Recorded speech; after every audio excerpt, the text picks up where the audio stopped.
Hi friends, ఇన్నాళ్ళు stories చెప్పుకున్నాం కదా. ఇవాళ నేను ఒక కర్రీ ఫస్ట్ వీడియో పెడుతున్నాను. అదైతే ఎలా వచ్చిందో తెలీదు. ఇప్పుడైతే నేను ఏ కర్రీ చేశానంటే ఫిష్ బజ్జీ.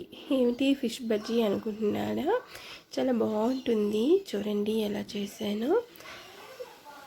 అయితే ఈ ఫిష్ బజ్జీకి అపోలో ఫిష్ తీసుకున్నాను అనమాట. చూడండి, ఇవి అయితే అస్సలు ముళ్ళులే ఉండవు కదా. ఇది మనం విరిగాల చిన్న చిన్నవి ఇలాగా తీసుకున్నామట. దీన్ని శుభ్రంగా కడిగేసుకోవాలి.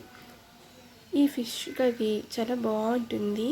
చిన్నపిల్లలకి కూడా ఒక ముళ్ళులు ఉంటాయి కదా, తీసి పెట్టాలి, వాళ్ళకి ఏం గుచ్చిపోతుందేమో అనుకుంటాము, కానీ ఆ ఇబ్బంది ఉండదు. దీనికైతే నేను పెద్ద ఎక్కువ ఐటమ్స్ తీసుకోలేదు.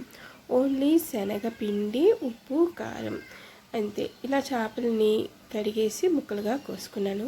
ఇలాగా బజ్జీల పిండిగా కలుపుకోవాలన్నమాట. ఇలాగ బజ్జీల పిండిగా మనం కలుపుకొని ఇలాగా కొద్దిగా నూనె వేసుకొని నూనె మరిగే వరకు ఉంచాలి. ఇలా నూనె మరుగుతుంది కదా, ఇప్పుడు చూడండి నూనె వస్తుంది కదా, మరిగిపోయింది. ఇప్పుడు ఇందులోని ఈ అపోలో ఫిష్ ఇలాగా బజ్జీలుగా కోసాం కదా, దీన్ని ముంచేసి ఇలా ఇటు అటు ముంచేసి ఆ మరుగుతున్న ఆయిల్లోకి వేసాను. ఇలా ఒక్కొక్కటి వేసాను.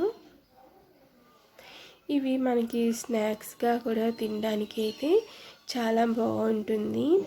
మనం పిల్లలకి పెట్టవచ్చు, మనము తినవచ్చు.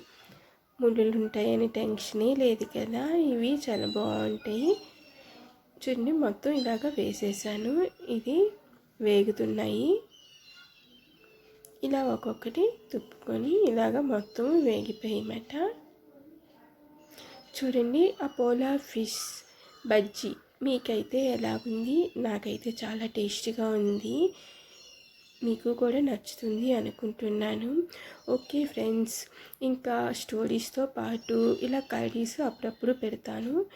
మీకు కూడా నచ్చుతుంది అనుకుంటున్నాను. ఎవరైనా న్యూ ఉంటే ప్లీజ్ లైక్ చేసి సబ్స్క్రైబ్ చేసుకోండి ఫ్రెండ్స్. మళ్ళీ మరొక వీడియోతోని మళ్ళీ కలుద్దాం. ఓకే ఫ్రెండ్స్, మళ్ళీ స్టోరీతోని కలుద్దాం. బాయ్.